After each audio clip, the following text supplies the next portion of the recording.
Good morning students, welcome to my YouTube channel एजुकेम by Arun Gupta. तो देखिए हम चैप्टर नंबर 9 जिसका नाम है उपसंयोजक यौगिक यानी कोऑर्डिनेशन कंपाउंड, ये चैप्टर पढ़ रहे हैं। और इस चैप्टर का जो टॉपिक हम पढ़ रहे थे वो था संयोजकता बंध सिद्धांत यानी वैलेंसी बॉन्ड थ्योरी।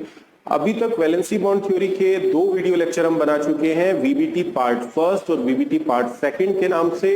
तो ये जो वीडियो लेक्चर होगा ये है संयोजकता बंध सिद्धांत यानी valency bond theory part third, जो कि है video lecture number 9। Video lecture number 8 में जो कि valency bond theory part second था, उसमें कोऑर्डिनेशन नंबर 6 वाले जो कॉम्प्लेक्सेस हैं उनकी आकृति और उनके चुंबकीय गुणों को मैंने आपको वैलेंसी बॉन्ड थ्योरी यानी संयोजकता बंध सिद्धांत के आधार पर समझाया था। तो इस वीडियो लेक्चर में हम कोऑर्डिनेशन नंबर 4 और कोऑर्डिनेशन नंबर 5 वाले जो संकुल हैं, कॉम्प्लेक्स हैं, उनकी आकृति और उनके चुंबकीय गुणों की व्याख्या संयोजकता बंध सिद्धांत यानी वैलेंसी बॉन्ड थ्योरी के आधार पर करेंगे।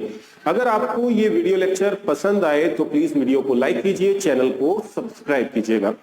तो चलिए शुरू करते हैं। क्वेश्चन नंबर 6 के सभी एग्जांपल्स कंप्लीट करने के बाद अब हम कोऑर्डिनेशन नंबर 4 के एग्जांपल्स देखेंगे। और उसमें मैंने ये क्वेश्चन यहां लिखा है, वैलेंसी बॉन्ड थ्योरी यानी संयोजकता बंध सिद्धांत के आधार पर निम्न संकुलों की आकृति यानी शेप और उनके चुंबकीय गुणों यानी मैग्नेटिक प्रॉपर्टीज को समझाइए। पहला कॉम्प्लेक्स है NiCl4-2 tetra chlorido nickelate second ion, और दूसरा कॉम्प्लेक्स है tetra cyano nickelate second ion NiCN4-2। दोनों ही complex very very very very very important हैं, जो कि आपके 12th बोर्ड एग्जाम्स में ज्यादातर बार मोस्टली एग्जाम्स में इन दो कॉम्प्लेक्सेस को ही वीबीटी के बेस पर पूछा जाता है, इन पे से ही क्वेश्चन पूछा जाता है। तो सबसे पहले इस कॉम्प्लेक्स को हम देखते हैं वैलेंसी बॉन्ड थ्योरी के बेस पर, इसकी ज्योमेट्री और इसकी मैग्नेटिक प्रॉपर्टीज NiCl4-2। तो देखिए सबसे पहला काम आपको वीबीटी में क्या करना है, संकरण सही सही सोचना है। संकरण हाइब्रिडाइजेशन पता लग गया तो बस वैलेंसी बॉन्ड थ्योरी कंप्लीट। अब मैंने आपको क्या बताया था कि अगर 4 लिगेंड होंगी, 4 कोऑर्डिनेशन नंबर होगा तो 2 हाइब्रिडाइजेशन होंगे, क्योंकि जितना कोऑर्डिनेशन नंबर होगा सेंट्रल मेटल का उतनी ही कक्षकें संकरण में भाग लेगी। जितना कोऑर्डिनेशन नंबर होगा उतनी ऑर्बिटल हाइब्रिडाइजेशन में भाग लेती हैं। तो 4 कोऑर्डिनेशन नंबर में 2 हाइब्रिडाइजेशन पॉसिबल होते हैं, या तो sp3 और या दूसरा होता है dsp2। अब हमें पता लगाना है कि इन दोनों में से कौन सा संकरण होगा। तो मैंने आपको क्या ट्रिक बताई थी, यदि NCC लिगेंड कॉम्प्लेक्स में हो NH3Cn-CO, जिसको मैं शॉर्टकट में कहता हूं NCC, अगर NCC है तो आप जानते हैं NCC लिगेंड होती है तो अंदर वाली D कक्षक संकरण में भाग लेती है। तो अंदर वाली D भाग लेगी तो पहले D आएगा, यानी NCC आ जाए तो ये होगा। और अगर इन तीनों लिगेंड्स में से कोई लिगेंड नहीं है तो फिर ये कॉम्प्लेक्स होगा। अगर sp3 से कॉम्प्लेक्स बनेगा तो उसकी शेप कैसी होगी, टेट्राहेड्रल यानी चतुष्फलकीय। और अगर dsp2 से बनेगा तो उसकी शेप होगी स्क्वायर प्लेनर यानी वर्गाकार समतलीय, वर्गाकार समतलीय यानी स्क्वायर प्लेनर। तो दोनों कॉम्प्लेक्स ये काफी इंपॉर्टेंट है, इसको आप अच्छी तरह से समझ लें और अच्छी तरह से याद कर लें। और निकल के तो 2 कॉम्प्लेक्स ये जो है इनका संकरण आप अच्छी तरह से समझ के याद कर लीजिए। तो देखिए इसमें साइनो लिगेंड आ रही है तो इसका हाइब्रिडाइजेशन क्या होगा, क्योंकि NCC में से आ रही है तो अंदर वाली D भाग लेगी, तो इसलिए इसका हाइब्रिडाइजेशन होगा dsp2। अब इसमें देखिए क्या NH3 है, नहीं। क्या Cn- है, नहीं। क्या कार्बोनिल है, नहीं। यहाँ पे तो क्लोराइडो लिगेंड है, तो इसका मतलब इसका संकरण dsp2 फिर होगा नहीं। कौन सा होगा, sp3 होगा। अब हाइब्रिडाइजेशन आपको पता लग गया, बस इसको एक्सप्लेन करना है, तो करते हैं एक्सप्लेन। सबसे पहले निकल का ऑक्सीडेशन नंबर निकालते हैं, X+। आप जानते हैं कि क्लोराइडो लिगेंड होती है Cl-, तो 1 पर -1 तो 4 पे -4, सबका टोटल आयन पर जो चार्ज होता है उसके बराबर करते हैं। कितना चार्ज है, -2 के बराबर किया तो X = -4, इस साइड जाके प्लस का हो जाएगा। तो 4 में से 2 माइनस करेंगे, रह जाएगा +2। तो इसका मतलब इसमें निकेल का ऑक्सीडेशन नंबर है +2। तो पहले हम निकेल का इलेक्ट्रॉनिक कॉन्फ़िगरेशन लिखते हैं। ये निकेल एटॉमिक नंबर आपको पता होगा 28 होता है, तो 18 तक तो हो गया ऑर्गन, यानी 1s2 2s2 2p6 3s2 3p6, ये इसका मतलब है। अब इसके बाद 3p के बाद इलेक्ट्रॉन 4s में जाएगा, 18 और 2 20 हो गए, बचे 8 इलेक्ट्रॉन, 28 भरने की थी हमारे को, तो 18 और 2 20 और 8 28। 4p जैसा मैं आपको कहता हूँ 0 कर लीजिए, और क्योंकि दो ही हाइब्रिडाइजेशन है sp3 और dsp2, तो यहाँ कौन सा हो रहा है sp3, तो आगे d तो कोई लेना देना है नहीं क्योंकि वो भाग लेगी नहीं। अब इस कॉम्प्लेक्स में निकेल का ऑक्सीकरण अंक कितना है +2, तो आप निकेल +2 का इलेक्ट्रॉनिक कॉन्फ़िगरेशन लिखिए, 2 इलेक्ट्रॉन निकाल दीजिए, ये तो ये हो गया 3d8 4s0 और 4p0। डी में 5 ऑर्बिटल्स बनाइए, 1 2 3 4 5 इलेक्ट्रॉन भरिए, 8 इलेक्ट्रॉन भरने हमारे को, तो ये 1 इलेक्ट्रॉन 2 3 4 5 6 7 8, ये छठा सातवां आठवां युग्मित हो गया इलेक्ट्रॉन। s ऑर्बिटल खाली पड़ी है 4s, और 4p भी यहाँ पे खाली पड़ी है। अब हाइब्रिडाइजेशन तो हमने पहले ही पता लगा लिया है कौन सा है sp3, तो एक s भाग लेगी संकरण में और 3p जो पहले से ही खाली है, तो ये आसानी से sp3 संकरण होगा। ये 4 संकरित कक्ष के बनेंगी, जिसको हम इस प्रकार से दिखा सकते हैं, 1 2 3 4, ऊपर लिख देते हैं sp3 संकरित कक्ष के, sp3 हाइब्रिड ऑर्बिटल्स। इन कक्षकों को दिखा देते हैं,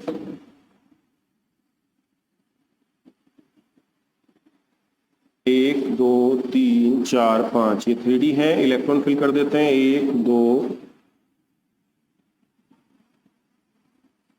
3 4 5 6 7 और ये 8।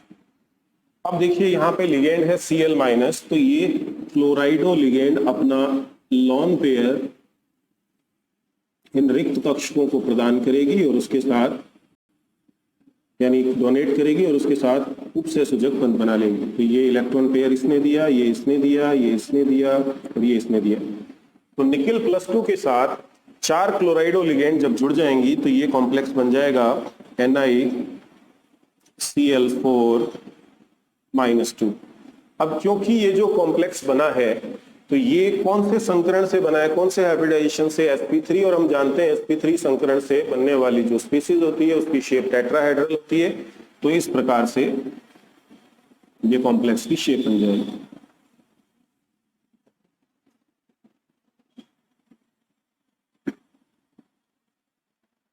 पूरे पर चार्ज आप दे दीजिए -2, और ये हो गया NiCl4-2। आकृति का नाम चतुष्फलकीय है क्योंकि 4 फलक है इसमें, इंग्लिश में इसको बोलते हैं टेट्राहेड्रल। या ये शेप अगर आप चार्ज लगाते हुए बनाए तो निकेल पे +2 का चार्ज लगाइए, और ये क्लोराइडो Cl-, Cl-, Cl- और ये Cl-, इस तरीके से भी आप इसको बना सकते हैं। अगर ना मेटल पे चार्ज दिखाए ना लिगेंड पे, तो ओवरऑल चार्ज हमने दे दिया इस पे -2 का, और अगर आप चार्ज दिखाते हैं तो ये इस तरीके से इसकी शेप बन जाएगी। तो sp3 संकरण से बनेगा ये NiCl4-2, और इसकी शेप कैसी होगी, टेट्राहेड्रल। अब इसके चुंबकीय गुणों पे हम बात करते हैं, इसकी मैग्नेटिक प्रॉपर्टीज कैसी होंगी।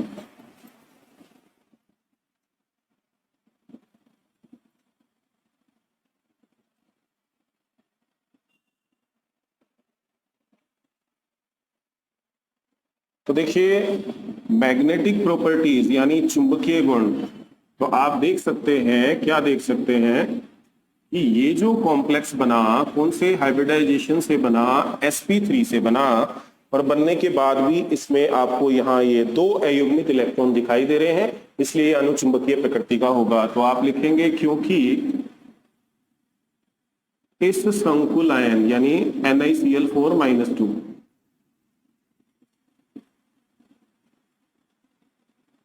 का निर्माण sp3 संकरण से होता है, इसलिए इसमें दो अयुग्मित इलेक्ट्रॉन उपस्थित होने के कारण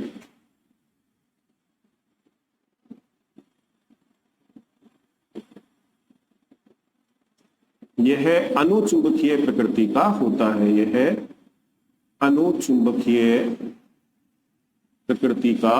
है,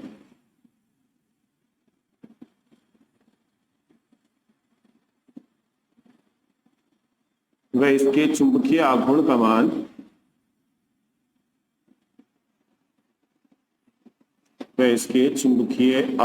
का मान 2.8 बोर मैग्नेटॉन होता है। और ये मैग्नेटिक मोमेंट की वैल्यू हम फॉर्मूला अप्लाई करके कैलकुलेट करके दिखाएंगे। तो फॉर्मूला आपको पता ही है, चुंबकीय आघूर्ण मैग्नेटिक मोमेंट का फॉर्मूला है mu is equal to under the root n into n+2 Bohr magneton. n की वैल्यू कितने अयुग्मित इलेक्ट्रॉन है, एक और एक दो, तो ये हमने यहाँ पे दो रखा। Mu is equal to n का मान दो, n का मान ये दो रखा, 2 + 2 कितना हुआ 4, 4 इंटू 2 तो ये हो गया 8। 9 का स्क्वायर रूट हमें पता है, 9 का वर्गमूल 3 होता है, तो 8 का लगभग 3 होगा, यानी कि 2.8। अगर आप इसको कैलकुलेट करेंगे तो ये रिजल्ट आ जाएगा। इस बार राजस्थान बोर्ड यानी RBSC का 2020 में जो बोर्ड एग्जाम हुआ था, उसके अंदर NiCl4-2 कॉम्प्लेक्स का एक तो इसकी शेप आकृति पूछी गई थी और इसके चुंबकीय गुण पूछे गए थे। तो इसकी आकृति जो है वो इसकी आकृति जो है वो चतुष्फलकीय लिखी जाएगी और चुंबकीय गुण लिखे जाएंगे कि ये अनुचुंबकीय प्रकृति का होता है, पैरामैग्नेटिक होता है, और इसकी चुंबकीय आघूर्ण मैग्नेटिक मोमेंट का मान होता है 2.8 बोर मैग्नेटॉन। तो ये कॉम्प्लेक्स अब आपको समझ में आ गया होगा। अब ये कॉम्प्लेक्स जो है टेट्रासाइनोनिक्लेट सेकेंड आयन, इसको मैं VBT के आधार पर आपको एक्सप्लेन करके बताता हूं। के बाद हम यहाँ पर ये कॉम्प्लेक्स का एग्जांपल ले रहे हैं NiCl4-2 यानी टेट्रासाइनोनिक्लेट सेकेंड आयन। अब ये जो कॉम्प्लेक्स है इसमें भी कोऑर्डिनेशन नंबर 4 है और अभी मैं आपको समझा चुका हूं। अगर NCC NH3Cn-CO लिगेंड आती है, कोऑर्डिनेशन नंबर 4 हो, तो संकरण हाइब्रिडाइजेशन sp3 नहीं होकर क्या होगा, dsp2 होगा। तो यहाँ पे आपको पहले ही सोच लेना है इसका हाइब्रिडाइजेशन क्या होगा, dsp2। अब यहाँ निकल का ऑक्सीकरण अंक यानी ऑक्सीडेशन नंबर निकालते हैं। निकल का ऑक्सीडेशन नंबर x माना, 4 साइनो लिगेंड पर चार्ज -4, सबका टोटल आयन पर जो चार्ज है -2 के बराबर।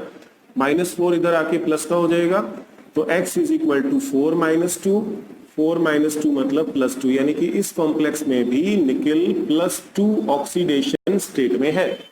तो सबसे पहले हमने निकल का इलेक्ट्रॉनिक कॉन्फ़िगरेशन लिखा, जो कि अभी मैंने आपको बताया था 28 होता है। तो ऑर्गन 4s2 18 और 2 20, 20 और 8 28, 4p हमने यहाँ पे 0 इनिशियली कर दिया। अब निकल +2 लिखेंगे, 2 इलेक्ट्रॉन हमने यहाँ से निकाले, तो ये 4s0 हो गया, 3d8 एज इट इज पड़ा है। और ये इलेक्ट्रॉन यहाँ पे 8 हमने भर दिए, 1 2 3 4 5 6 7 8, यानी ये पेयर हो गए। अब देखिए संकरण मुझे पहले ही पता है कि इस कॉम्प्लेक्स में जो संकरण होना है dsp2 होना है। अब dsp2 होना है तो ये 3D कक्षक संकरण में भाग लेगी। इसकी एक D कक्षक हमें खाली उपलब्ध होनी जरूरी है, पर क्या ये खाली है, नहीं है। तो खाली करने के लिए क्या करनी पड़ेगी, इलेक्ट्रॉन की पेयरिंग हमें करनी पड़ेगी। तो आप यहाँ इलेक्ट्रॉन की पेयरिंग करेंगे, इलेक्ट्रॉन का युग्मन करेंगे। तो यहां लिख देंगे after pairing of electron, electronic configuration of निकल आयन, इलेक्ट्रॉन के युग्मन के पश्चात। तो ये इलेक्ट्रॉन कितने इलेक्ट्रॉन है? 8। 8 इलेक्ट्रॉन 4 डी कक्षकों में युग्मित हो जाएंगे। 2 और 2 4, 2 6 और 2 8, जिससे एक डी कक्षक हमें ये खाली चाहिए। खाली हो गई।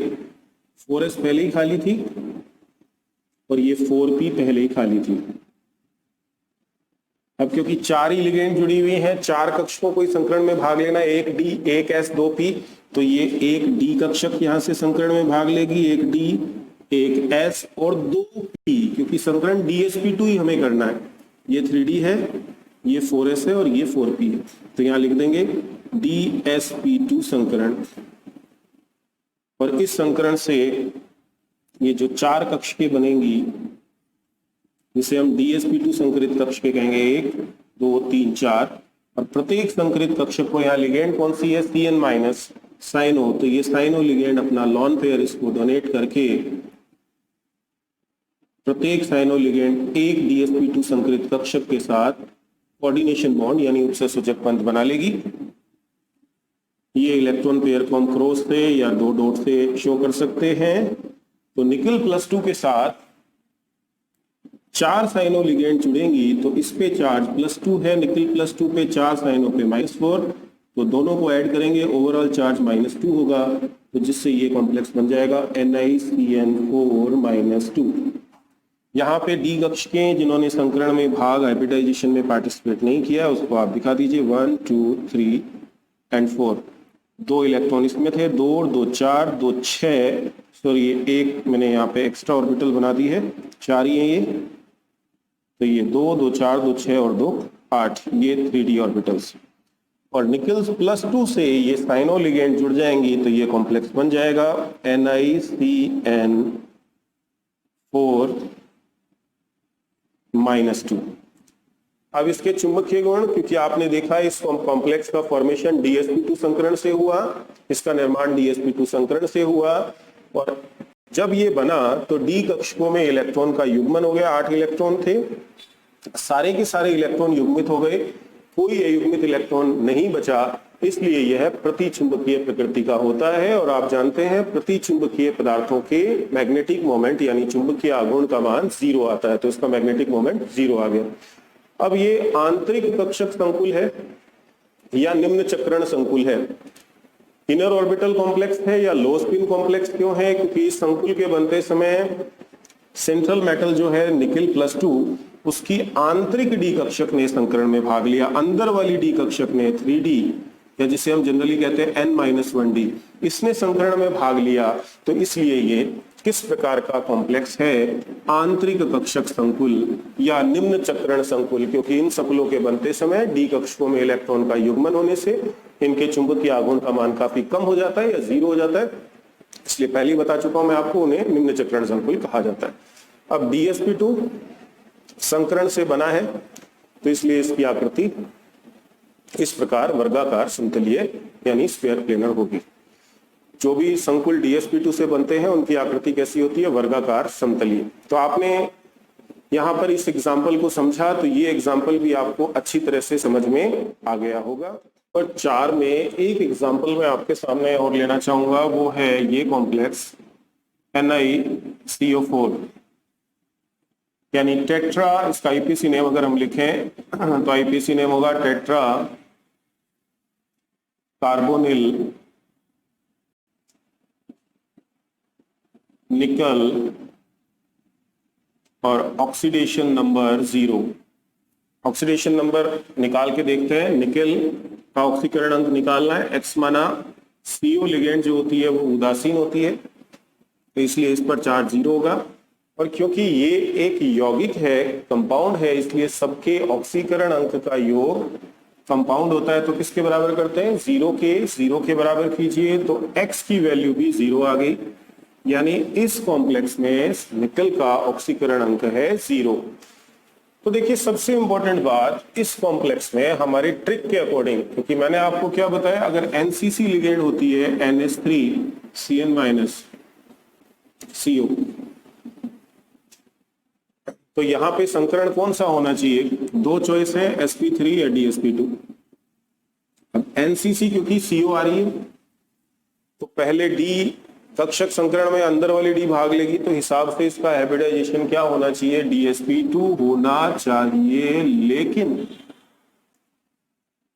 ये होता नहीं है, यानी हमारी ट्रिक इस पर फेल हो जाती है। तो वास्तव में जो इसका हाइब्रिडाइजेशन होता है इस कॉम्प्लेक्स में वो क्या होता है, sp3 हाइब्रिडाइजेशन। अब हम देखते हैं हमारी ट्रिक इस पर फेल क्यों हुई।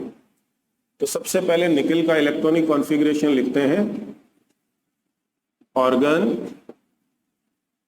18 ही हो गया, उसके बाद 4s2 18 और 2 20 3d8 4b को 0 कर देते हैं। अब निकेल यहां पर 0 ऑक्सीडेशन स्टेट में है, यानी एटॉमिक स्टेट में ही है, तो इसी अवस्था में संकरण में भाग लेगा। 8 इलेक्ट्रॉन है, 1 2 3 4 5 6 7 और 8। S खाली पड़ी है और ये P भी खाली पड़ी है।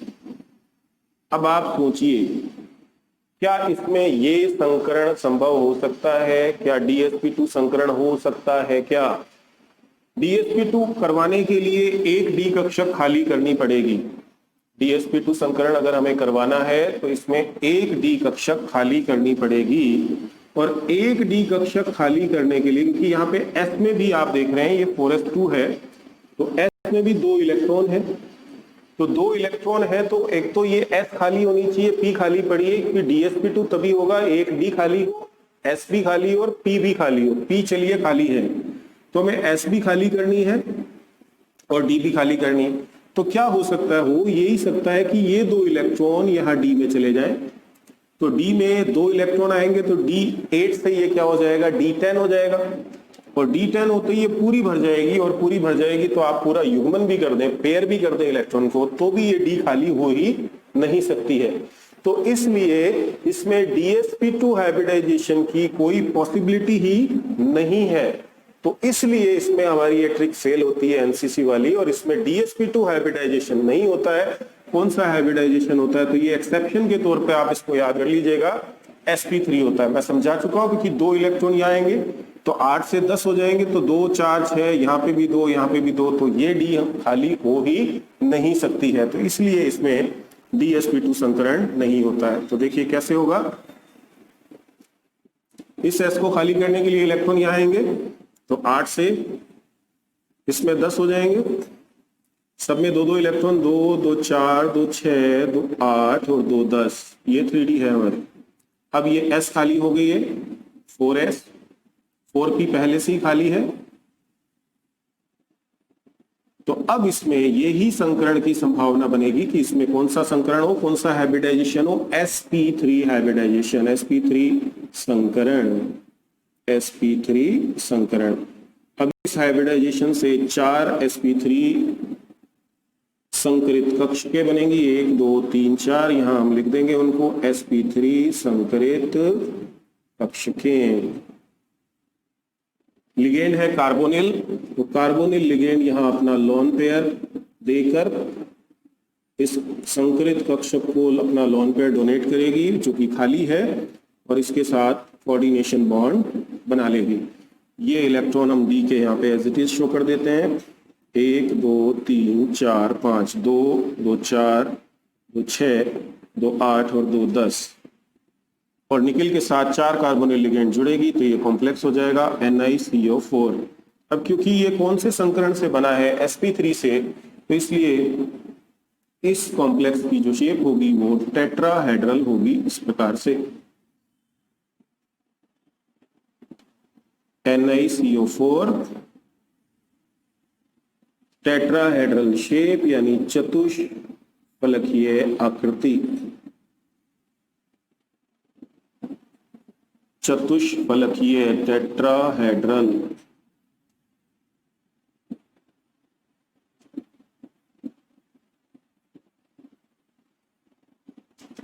तो आपको समझ में आ गया होगा इसमें हमारी एनसीसी वाली ट्रिक क्यों फेल हो जाती है। अब देखिए, क्योंकि ये कॉम्प्लेक्स बना तो सारे के सारे इलेक्ट्रॉन युग्मित हो गए, कोई इसके पास अयुग्मित इलेक्ट्रॉन नहीं है, इसलिए ये कॉम्प्लेक्स प्रतिचुंबकीय प्रकृति का होता है और इसके चुंबकीय आघूर्ण का मान 0 होता है।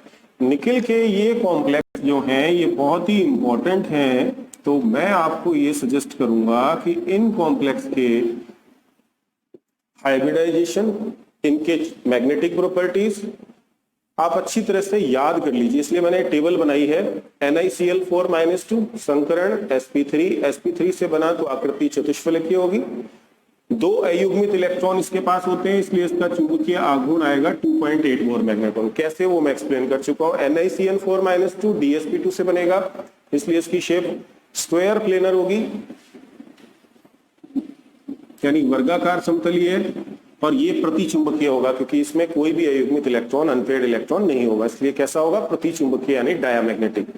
ये जो कॉम्प्लेक्स है अभी आपको समझाया, DsP2 से नहीं बनके sp3 से बनता है, इसलिए ये भी टेट्राहेड्रल चतुष्फलकीय होता है, क्योंकि इसमें सारे इलेक्ट्रॉन युग्मित हो जाते हैं, कोई अयुग्मित इलेक्ट्रॉन शेष नहीं बचता, इसलिए प्रतिचुंबकीय होता है।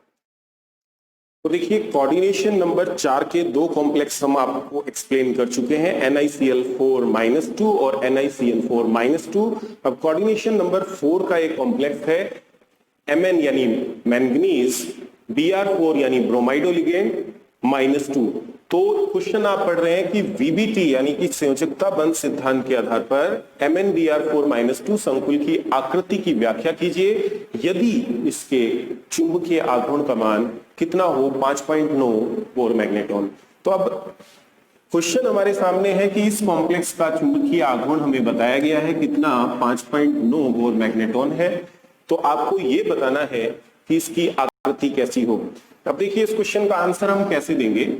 कोऑर्डिनेशन नंबर 4 लिगेंड जुड़ी हुई है ब्रोमाइडो, तो कोऑर्डिनेशन नंबर कॉम्प्लेक्स में 4 है, और कोऑर्डिनेशन नंबर 4 होता है तो 2 हाइब्रिडाइजेशन पॉसिबल हो सकते हैं, या तो sp3 और या DsP2। अब देखिए वैसे मैं अपनी अगर जो आपको ट्रिक बताई है उसके बेस पर बात करूं तो क्या इसमें NH3 लिगेंड है, क्या इसमें Cn- लिगेंड है, क्या इसमें कार्बोनिल लिगेंड है, तो तीनों में से कोई भी नहीं है। तो NCC नहीं है तो DsP2 तो होगा ही नहीं, तो इसका मतलब कौन से संकरण से बनेगा, sp3 से ही बनेगा। लेकिन इस क्वेश्चन का आंसर जो हमें देना है वो किस बेस पर देना है, चुंबकीय आघूर्ण, इसका जो आंसर दिया जाएगा वो किस बेस पर दिया जाएगा। आप देखेंगे इसका मैग्नेटिक मोमेंट है 5.9 बोर मैग्नेट्रॉन। तो मैंने आपको पहले भी बताया था video lecture number 8 valency bond theory part 2 के वीडियो लेक्चर में कि जितना चुंबकीय आघूर्ण आ रहा है, कितना आ रहा है, 5.9, तो आपको पूर्णांक संख्या देखनी है उसके बराबर इसमें अयुग्मित इलेक्ट्रॉन है। तो 5.9 तो होल नंबर क्या है, 5, तो इसमें अयुग्मित इलेक्ट्रॉन इस कॉम्प्लेक्स में कितने हैं, 5। और 5 अयुग्मित इलेक्ट्रॉन तभी आ सकते हैं जब इसका निर्माण sp3 संकरण से हो। दोनों स्थितियां देखो मैं आपको बताता हूं। जैसे मान लीजिए मैग्नीज, तो मैग्नीज का इलेक्ट्रॉनिक कॉन्फ़िगरेशन जो है, चलिए मैं एक बार इसको यहां लिख देता हूं। मैग्नीज का परमाणु क्रमांक है 25, तो ऑर्गन 18 तक ऑर्गन हो गया, उसके बाद 4s2 18 और 2 20 3d5, और यहां पे हमने किया 4p0। अब इस कॉम्प्लेक्स में MnBr4-2 अगर हम आयरन का ऑक्सीकरण अंक निकालें तो देखिए मैं निकाल के दिखाता हूं। MnBr4-2 मैग्नीज का ऑक्सीकरण अंक निकालना है, इसे x माना। Br- लिगेंड, ये ब्रोमाइडो लिगेंड है जिस पर चार्ज कितना होता है, -1, तो 4 पे हुआ -4। सबका टोटल किसके बराबर हुआ, -2 के, क्योंकि आयन के सभी परमाणुओं के ऑक्सीकरण अंक का योग किसके बराबर होता है, आयन पर जो आवेश होता है उसके बराबर होता है। तो -4 को आप इस साइड लेके गए तो ये प्लस का हो जाएगा, तो 4 - 2 यानी x = +2, तो यानी कि यहां पर मैग्नीज का ऑक्सीडेशन स्टेट है +2। तो आप Mn+2 का इलेक्ट्रॉनिक कॉन्फ़िगरेशन लिखिए। तो +2 लिखना है तो 2 इलेक्ट्रॉन यहां से कम करते ही Mn+2 बन जाएगा, तो हुआ 3d5 4s0 और 4p0। और ये इलेक्ट्रॉन यहां पे आप फिल कीजिए, 1 2 3 4 5 कक्ष के बनाई, 1 2 3 4 5, ये 4s कक्षक और ये 4p कक्षक। अब देखिए यदि इसमें sp3 संकरण से इसका निर्माण होगा, s कक्षक खाली पड़ी है, 3p भी खाली पड़ी है, तो अगर ये sp3 संकरण से बनेगा और sp3 से ही बनता है तो क्या होगा, इसके पास ये 5 अयुग्मित इलेक्ट्रॉन पड़े होंगे और 5 अयुग्मित इलेक्ट्रॉन होंगे तभी इसके चुंबकीय आघूर्ण का मान कितना आएगा 5.9। आ कितना रहा है 5.9 बोर मैग्नेटॉन। इसका मतलब इसके पास 5 अयुग्मित इलेक्ट्रॉन हैं। तो 5 अयुग्मित इलेक्ट्रॉन है मतलब यहाँ इलेक्ट्रॉन की पेयरिंग नहीं होगी तभी 5 अयुग्मित इलेक्ट्रॉन होंगे। इसका मतलब इसका निर्माण कौन से संकरण से होगा sp3 संकरण से होगा। और sp3 संकरण से ये 4 संकरित कक्षकें बनेंगी जिसे हम क्या लिखेंगे sp3 संकरित कक्षकें, sp3 संकरित कक्षकें। और इन sp3 संकरित कक्षकों को कौन सी लिगेंड ब्रोमाइडो या ब्रोमो Br- अपना लॉन पेयर इसको डोनेट करके इसके साथ उपसहसंयोजक बंध यानी कोऑर्डिनेशन बॉन्ड बना लेगी। ये लॉन पेयर इसने डोनेट किया, ये इलेक्ट्रो पेयर दिखाया हमने क्रॉस 2 क्रॉस के रूप में। और बाकी ये जो डी कक्षकें जिन्होंने संकरण में भाग नहीं लिया इसको हमने इस प्रकार से दिखा दिया 1 2 3 4 5 ये 3D कक्षकें हैं 1 2 3 4 और 5। और Mn+2 आयन के साथ ये 4 ब्रोमाइडो लिगेंड जुड़ेंगी। Mn+2 के साथ 4 ब्रोमाइडो लिगेंड जब जुड़ेंगी तो कॉम्प्लेक्स जो बनेगा इस पे चार्ज है +2, इस पे है -4, तो सबका टोटल हो जाएगा -2 के बराबर। इसलिए जो कॉम्प्लेक्स बनेगा इस पर ओवरऑल चार्ज आ जाएगा -2। तो ये कॉम्प्लेक्स बन गया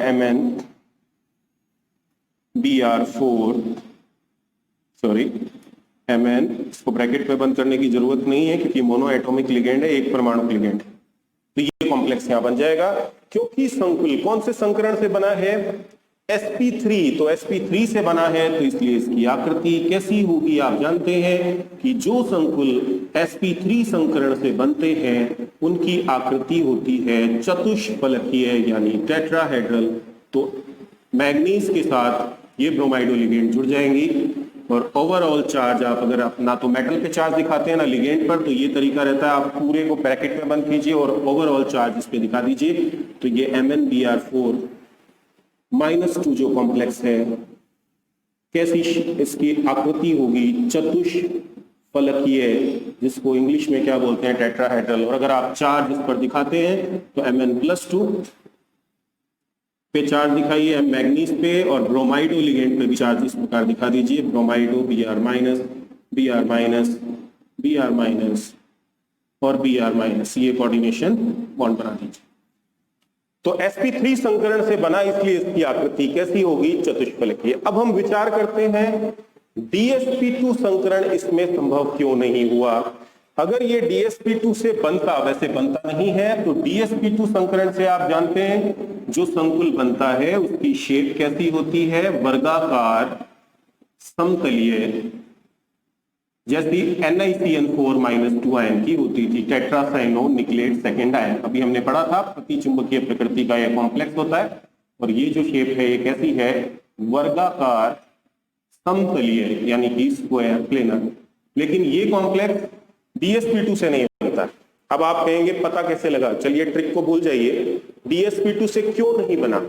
देखिए अगर dsp2 से ये बनता, मान लीजिए कॉम्प्लेक्स कौन से संकरण से बनता dsp2, तो ये डी कक्षक हमें खाली करनी पड़ती और डी कक्षक खाली करनी पड़ती तो कैसे खाली हो सकती थी, खाली तभी हो सकती थी जब यहाँ इलेक्ट्रॉन का पेयरिंग होती, इलेक्ट्रॉन का युग्मन होता, यानी 2 इलेक्ट्रॉन इधर 2 इलेक्ट्रॉन इधर 2 और 2 4 और 1 5, तब जाके ये एक डी कक्षक यहाँ पे खाली होती। लेकिन अगर युग्मन हो जाता तो युग्मन के पश्चात केवल एक अयुग्मित इलेक्ट्रॉन इसके पास शेष बचता तो चुंबकीय आघूर्ण 1.73 बोर मैग्नेटॉन आता, क्योंकि जितने अयुग्मित इलेक्ट्रॉन होते हैं चुंबकीय आघूर्ण का मान उस संख्या से थोड़ा सा ज्यादा होता है। जैसे एक अयुग्मित इलेक्ट्रॉन तो चुंबकीय आघूर्ण 1.73 आता, लेकिन कितना आ रहा है 5.9। तो इसका मतलब 5.9 कब आ सकता है जब यहां इलेक्ट्रॉन की पेयरिंग यानी इलेक्ट्रॉन का युग्मन ना हो, यानी कि ये 5 इलेक्ट्रॉन इसी तरीके से पड़े रहे 1 2 3 4 5, तो वो तभी संभव हो सकता है जब इसमें कौन सा संकरण हो, किस संकरण द्वारा इसका निर्माण हो, sp3 संकरण द्वारा निर्माण हो, जिससे डी में इलेक्ट्रॉन की पेयरिंग नहीं होगी। तो इसके पास 5 अयुग्मित इलेक्ट्रॉन होंगे और 5 अयुग्मित इलेक्ट्रॉन होंगे तो फिर आप इसका अगर चुंबकीय आघूर्ण निकालते हैं तो इसके चुंबकीय आघूर्ण का मान जो है वो 5.9 बोर मैग्नेटॉन आएगा, जो कि मैं आपको यहाँ पे कैलकुलेट करके भी दिखा देता हूं। देखिए कैसे, ये फॉर्मूला होता है हमारा चुंबकीय आघूर्ण कैलकुलेट करने का, mu is equal to under the root n into n+2 Bohr magnetron. अब इस कॉम्प्लेक्स में कितने अयुग्मित इलेक्ट्रॉन हैं देख सकते हैं आप, 1 2 3 4 5, 5 अयुग्मित इलेक्ट्रॉन है। तो आप यहाँ पे n का मान 5 रखिए, 5 इंटू ये 5 हो गया, 5 + 2, तो 5 + 2 हो गया 7, 7 को 5 से गुणा करेंगे कितना हो जाएगा 35 यानी 35, तो 36 का वर्गमूल यानी स्क्वायर रूट एग्जैक्टली 6 होता है, तो 35 का लगभग आएगा 5.9 बोर मैग्नेट। तो इस क्वेश्चन का आंसर आपको संकरण समझाते हुए देना है। आप कहेंगे कि MnBr4 - 2 संकुल आयन में केंद्रीय धातु मैग्नीज +2 ऑक्सीकरण अवस्था में है और इसका इलेक्ट्रॉनिक विन्यास है ऑर्गन 3d5-4s2। ये sp3 संकरण द्वारा बनता है क्योंकि इसी स्थिति में इसमें 5 अयुग्मित इलेक्ट्रॉन होने से इसके चुंबकीय आघूर्ण का मान 5.9 बोर मैग्नेट्रॉन प्राप्त होगा। संकरण समझा दीजिए और फिर कहिए क्योंकि ये sp3 संकरण द्वारा संकुल बनता है इसलिए इसकी आकृति कैसी होती है, चतुष्फलकीय, और ये इसकी टेट्राहेड्रल या चतुष्फलकीय आकृति आप समझा के बता दीजिए। तो ये जो कॉम्प्लेक्स है, ये जो क्वेश्चन मैंने आपको बताया, तो ये भी आपको अच्छी तरह से समझ में। तो देखिए कोऑर्डिनेशन नंबर 4 वाले कॉम्प्लेक्सेस को, संकुलों को वीबीटी के आधार पर एक्सप्लेन करने के बाद अब हम कोऑर्डिनेशन नंबर 5 वाले कॉम्प्लेक्स का एग्जांपल ले रहे हैं। और कोऑर्डिनेशन नंबर 5 वाले कॉम्प्लेक्स का जो हमारा एग्जांपल है वो ये कॉम्प्लेक्स है FeCO5, जिसका IUPAC नेम होगा पेंटा कार्बोनिल आयरन। ऑक्सीकरण अंक हो जाएगा आयरन का 0, पेंटा कार्बोनिल, क्योंकि आप जानते ही हैं कि कोऑर्डिनेशन स्फीयर में सबसे पहले समन्वयी मंडल जो होता है उसमें सबसे पहले लिगेंड को लिखा जाता है। तो लिगेंड है कार्बोनिल, संख्या है 5, इसलिए पेंटा कार्बोनिल, मेटल का नाम आयरन, पेंटा कार्बोनिल आयरन, और ऑक्सीडेशन नंबर इसका होगा 0। तो इसमें मेटल का कोऑर्डिनेशन नंबर है 5, क्योंकि 5 लिगेंड इस सेंट्रल मेटल के साथ 5 उपसहसंयोजक बंध बनाएंगी। तो कोऑर्डिनेशन नंबर 5 पे मैंने आपको बताया है 2 हाइब्रिडाइजेशन हो सकते हैं, 2 संकरण हो सकते हैं, sp3d या dsp3। तो जैसा मैं आपको बार बार कहता हूं कि वैलेंसी बॉन्ड थ्योरी में हमें बस संकरण पता लगाना है, बाकी काम अपने आप हो जाता है। और संकरण कैसे पता लगाते हैं इसको डिटेल में वैलेंसी बॉन्ड थ्योरी पार्ट 1 में एक्सप्लेन किया जा चुका है, जो कि वीडियो लेक्चर नंबर हमारा 7 था। अगर आपने वो वीडियो लेक्चर नहीं देखा है तो डिस्क्रिप्शन में आपको उसका लिंक मिलेगा, वहां आप उसे देख सकते हैं। अब मैंने आपको क्या बताया था, इन दोनों में से कौन सा संकरण होगा इसे पता करने की ट्रिक क्या है। ये 3 लिगेंड बस आपको ध्यान रखनी है, NH3, Cn- और CO, जिसको हम शॉर्टकट में क्या बोलते हैं, NCC, amine NH3, Cn-, cyano और CO कार्बोनेट।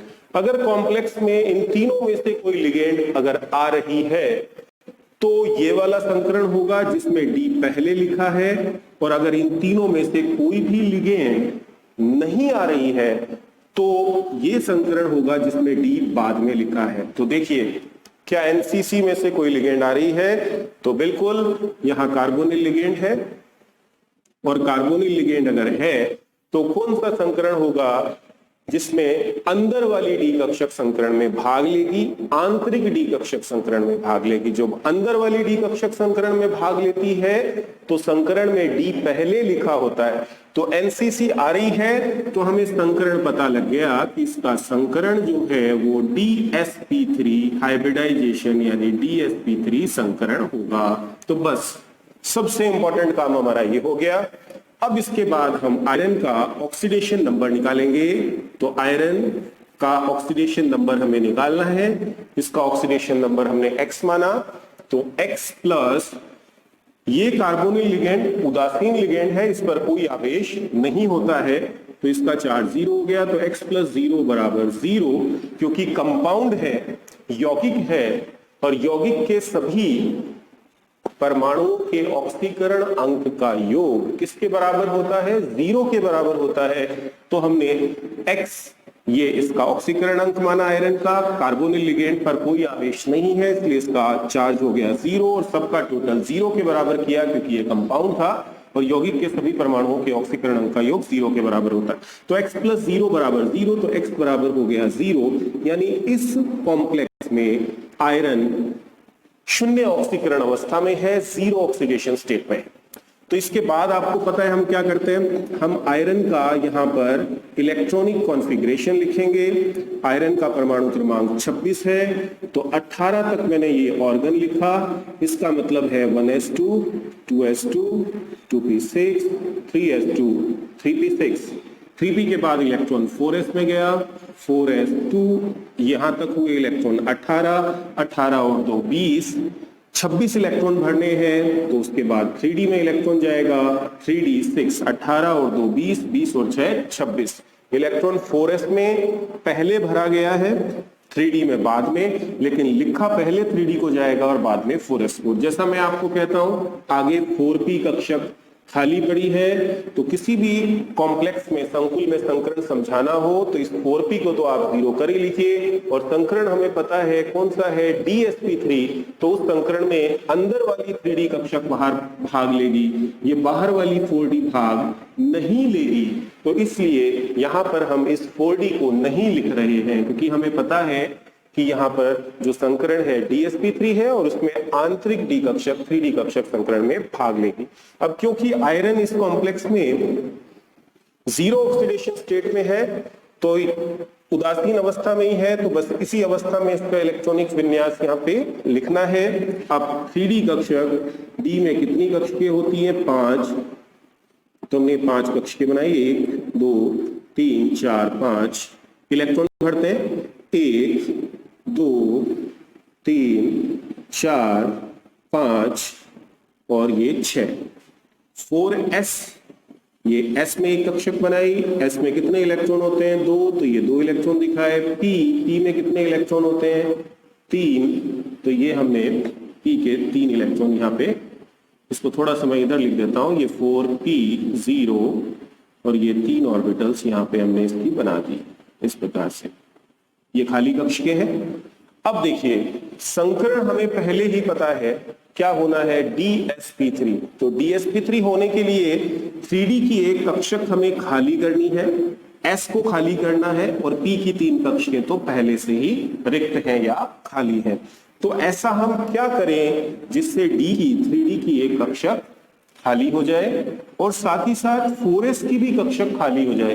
तो ऐसा करने के लिए एक ही यहाँ पर संभावना बनती है कि पॉसिबिलिटी बनती है कि ये s के 2 इलेक्ट्रॉन d में आ जाए, जिससे d में कितने इलेक्ट्रॉन हो जाएंगे? 2 s के इलेक्ट्रॉन d में आ जाएंगे, तो 6 + 2 8 इलेक्ट्रॉन हो जाएंगे, और उसके बाद d कक्षकों में इलेक्ट्रॉन का हो जाए युग्मन। तो इसको हम लिखते हैं दोबारा, इलेक्ट्रॉन के युग्मन के पश्चात, यानी electronic configuration of iron after pairing of electrons. तो ये यहाँ पे हम इलेक्ट्रॉन f के मान लेते हैं, d में गए, तो d में 6 इलेक्ट्रॉन पहले से थे, 5 कक्षकें बनाते हैं, 1 2 3 4 5, ये 3d कक्षकें हैं, 3d ऑर्बिटल्स हैं। 2 इलेक्ट्रॉन आते ही 8 इलेक्ट्रॉन हो गए। अब इन 8 इलेक्ट्रॉन्स को हुंड्स रूल के अगेंस्ट, हुंड के नियम के विपरीत युग्मित कर दीजिए, पेयर कर दीजिए, 2 और 2 4 और 2 6 और 2 8, और ऐसा करने से ये 3d कक्षक यहाँ पे खाली हो चुकी है। s कक्षक के इलेक्ट्रॉन d में जाने से s कक्षक भी, ये 4s कक्षक भी खाली हो चुकी है, और 4p कक्षक जो थी वो ऑलरेडी वैकेंट थी, पहले से ही रिक्त थी। क्योंकि आप जानते हैं कि जब भी कोई उपसे सूचक यौगिक या संकुल यौगिक बनता है तो केंद्रीय धातु की जितनी भी कक्ष के संकरण में भाग लेती हैं वो सभी रिक्त होनी चाहिए, तभी वो लिगेंड से इलेक्ट्रॉन युग्म ग्रहण करके उसके साथ उपसहसूचक बंध बना पाएंगे। तो ये देखिए डी कक्षक खाली हो गई, एक डी, एक एस और 3p। तब अब आसानी से संकरण होगा कौन सा, dsp3 संकरण, जो हम पहले से ही सोच चुके हैं, dsp3 संकरण।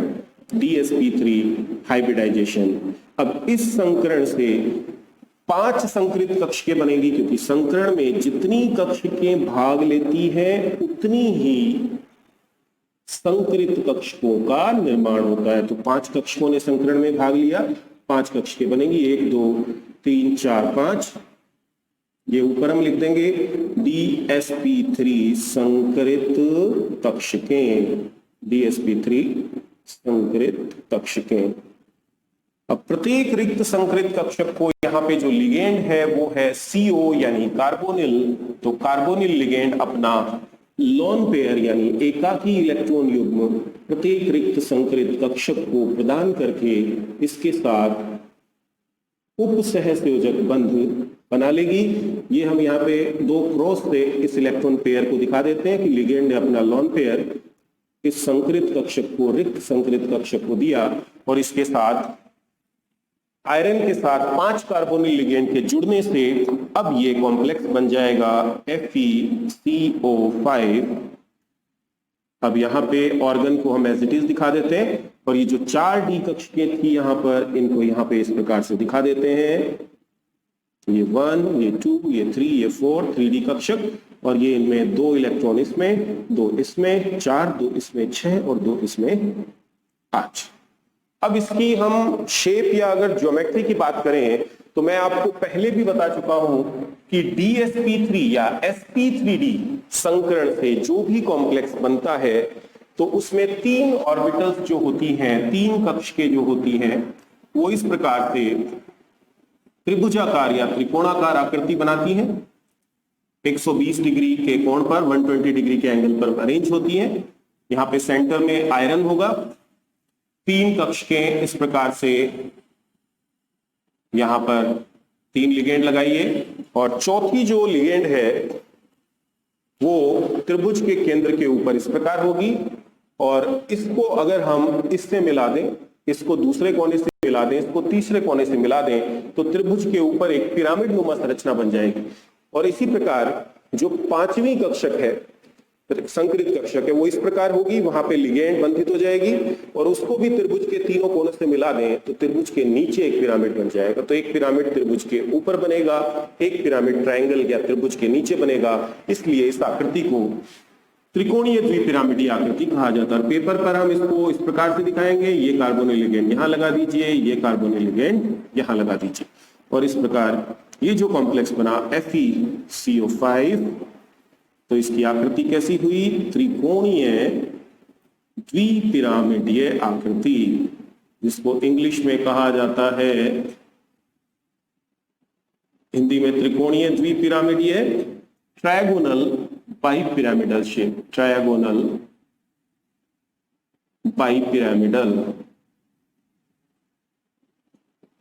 तो sp3d या DsP3 संकरण से जो भी कॉम्प्लेक्स बनेगा उसकी इस प्रकार की आकृति होती है, क्योंकि इसमें त्रिकोण यानी त्रिभुज के एक ऊपर की तरफ पिरामिड बनता है और एक नीचे की तरफ पिरामिड बनता है, इसलिए इस आकृति को त्रिकोणीय द्विपिरामिडीय आकृति कहा जाता है। अब इसके चुंबकीय गुणों की चर्चा करें यानी मैग्नेटिक प्रॉपर्टीज, तो देखिए चुंबकीय गुण आप जानते हैं, चुंबकीय गुण अयुग्मित इलेक्ट्रॉन पर निर्भर करते हैं, या चुंबकीय गुणों में यही देखा जाता है कि स्पीसीज में अयुग्मित इलेक्ट्रॉन है या नहीं। अब आपने देखा जब ये कॉम्प्लेक्स बना कौन से संकरण से? DsP3 संकरण से। तो S के 2 इलेक्ट्रॉन D में आए, D में 6 से 8 इलेक्ट्रॉन हुए और ये 8 इलेक्ट्रॉन 2 और 2 4, 2 6 और 2 8, तो 8 के 8 इलेक्ट्रॉन यहाँ युग्मित हो गए और युग्मन के पश्चात इसमें कोई भी अयुग्मित इलेक्ट्रॉन शेष नहीं बचा। इसलिए ये संकुल आयन जो है वो प्रति चुंबकीय प्रकृति का होता है। जैसा आप यहाँ देख सकते हैं सभी इलेक्ट्रॉन बनते समय युग्मित हो गए हैं, तो इसलिए ये संकुल आयन, सॉरी संकुल आयन नहीं, यह संकुल, क्योंकि उदासीन संकुल है, न्यूट्रल है, ये आयन नहीं है। तो आप लिखेंगे क्योंकि इस संकुल के बनते समय, क्योंकि इस संकुल के बनते समय D कक्षकों में इलेक्ट्रॉन का युग्मन हो जाता है और इस प्रकार इलेक्ट्रॉन के युग्मन के पश्चात इसमें कोई भी अयुग्मित इलेक्ट्रॉन शेष नहीं बचता है, इसलिए यह संकुल प्रति चुंबकीय प्रकृति का होता है, डायामैग्नेटिक होता है। तो कैसी प्रकृति होगी? प्रतिचुंबकीय प्रकृति। और आप जानते हैं प्रतिचुंबकीय होगा तो चुंबकीय आघूर्ण का मान 0 होगा, शून्य बोर मैग्नेटॉन होगा, क्योंकि चुंबकीय आघूर्ण का मैं पहले भी आपको बता चुका हूं, ये फॉर्मूला होता है √n into n+2 Bohr magneton.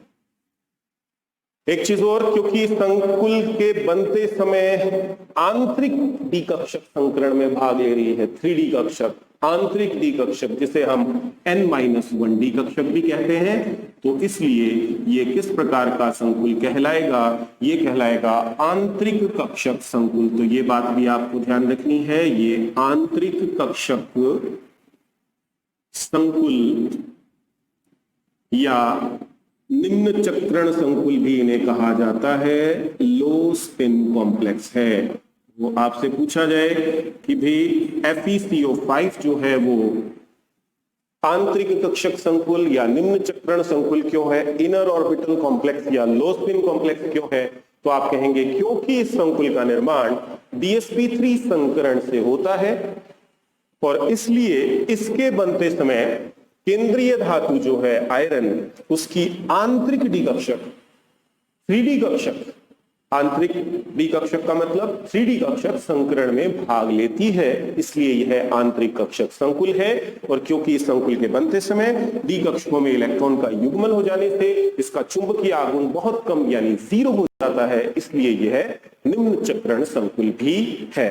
तो इसे आप अच्छी तरह से अपनी नोटबुक में नोट कर लीजिए। पहले इसका संकरण समझाइए, संकरण को नोट कीजिए, फिर इसकी आकृति बनाइए जो कि है त्रिकोणीय द्विपिरामिडीय। फिर चुंबकीय गुण आप इस प्रकार लिखिए, क्योंकि इस संकुल के बनते समय 3D कक्षकों में इलेक्ट्रॉन के युग्मन के पश्चात कोई भी अयुग्मित इलेक्ट्रॉन शेष नहीं बचता है, इसलिए यह संकुल प्रतिचुंबकीय प्रकृति का होता है यानी डायामैग्नेटिक नेचर का होता है। और इसके चुंबकीय आघूर्ण का मान 0 बोर मैग्नेटॉन है।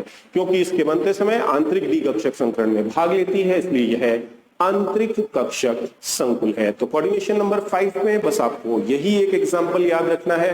तो मैं समझता हूं कि आपको ये एग्जांपल भी अच्छी तरह से समझ में आ गया होगा। वीडियो लेक्चर में मैंने आपको कोऑर्डिनेशन नंबर 4 और कोऑर्डिनेशन नंबर 5 के जो संकुल थे उनकी चुंबकीय गुणों और उनकी आकृति की व्याख्या वैलेंसी बॉन्ड थ्योरी के आधार पर करके समझाई। तो ये वीडियो आपको अगर अच्छा लगे तो प्लीज वीडियो को लाइक कीजिए, चैनल को सब्सक्राइब कीजिए। Thank you so much for watching my video.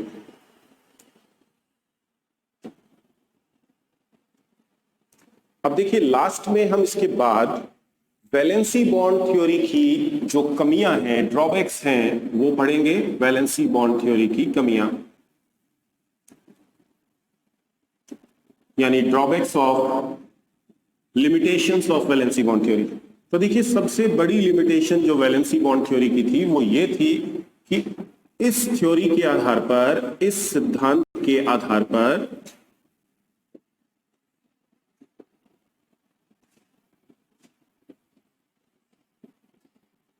जो कॉम्प्लेक्स कंपाउंड है, संकुल यौगिक है,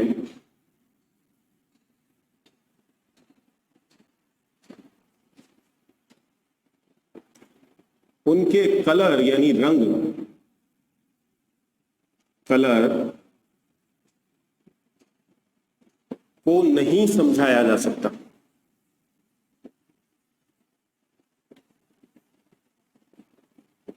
को नहीं समझाया जा सकता है। अधिकांश जो संकुल यौगिक या उपस्थित सूचक यौगिक होते हैं वो कलर्ड होते हैं। कलर्ड यानी रंगीन, यानी कोई नीले रंग का होता है, कोई लाल रंग का होता है, कोई बैंगनी रंग का होता है।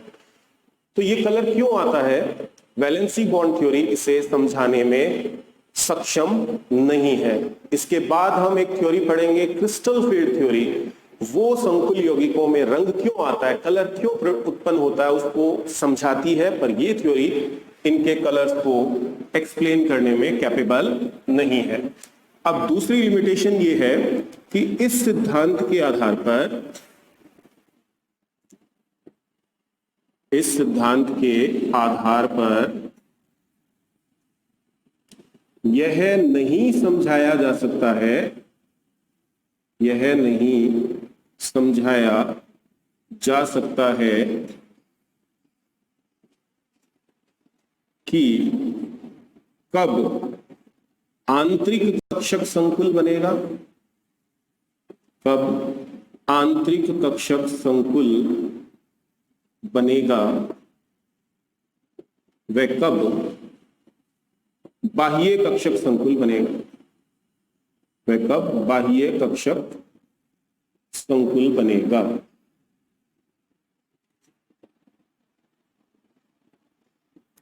देखिए, सबसे बड़ा ड्रॉबैक इस थ्योरी का दूसरा जो ये था कि इस सिद्धांत के आधार पर हम ये नहीं बता सकते कि कब आंतरिक कक्षक संकुल बनेगा यानी इनर ऑर्बिटल कॉम्प्लेक्स बनेगा और कब बाह्य कक्षक संकुल बनेगा यानी आउटर ऑर्बिटल कॉम्प्लेक्स बनेगा। ये तो मैंने आपको आपकी सुविधा के लिए ये ट्रिक बता दी कि एनसीसी लिगेंड अगर आ जाती है इन तीनों में से कोई तो आंतरिक कक्षक संकुल बनेगा, संकरण में अंदर वाली डी कक्षक भाग लेगी। और अगर इन तीनों में से कोई लिगेंड नहीं होती है, अदरवाइज केस होता है, तो बाहर वाली डी कक्षक संकरण में एनडी कक्षक संकरण में भाग लेगी और बाह्य कक्षक संकुल बनेगा। लेकिन वैलेंसी बॉन्ड थ्योरी में ऐसा कुछ नहीं कहा गया था। ये तो आपके समझने में वैलेंसी बॉन्ड थ्योरी आपको याद रखने में आसानी हो तो हमने खुद इस ट्रिक को बनाया। और ये ट्रिक मैंने आपको बोला था लगभग आपके बोर्ड के सिलेबस में जितने एग्जाम्पल्स हैं उन सब में लग जाती है, एक एक्सेप्शनल केस NiCO4 कॉम्प्लेक्स को छोड़कर। तो अगर आपको ये ट्रिक नहीं बताई जाती तो आपके लिए VBT को समझना बड़ा ही मुश्किल हो जाता। लेकिन VBT में ये नहीं बताया गया कि किस स्थिति में अंदर वाली डी कक्षक संकरण में भाग लेती है यानी आंतरिक कक्षक संकुल बनता है और किस स्थिति में बाह्य कक्षक संकुल बनता है। तो ये दो मेन लिमिटेशंस या ड्रॉबैक थी और इसमें से ये जो ड्रॉबैक है इसको क्रिस्टल फील्ड थ्योरी जो है उसका एक्सप्लेनेशन देती है, जो कि हम आगे इस थ्योरी के बारे में, क्रिस्टल फील्ड थ्योरी के बारे में पढ़ेंगे। तो ये थी वैलेंसी बॉन्ड थ्योरी की कुछ कमियां या ड्रॉबैक्स। तो इसी के साथ ये वीडियो लेक्चर हमारा खत्म होता है। इस वीडियो लेक्चर में हमने कोऑर्डिनेशन नंबर 4 और कोऑर्डिनेशन नंबर 5 के कॉम्प्लेक्सेस को VBT के बेस पर एक्सप्लेन किया। अगर आपको वीडियो पसंद आए तो प्लीज वीडियो को लाइक कीजिए, चैनल को सब्सक्राइब कीजिए। Thank you so much for watching.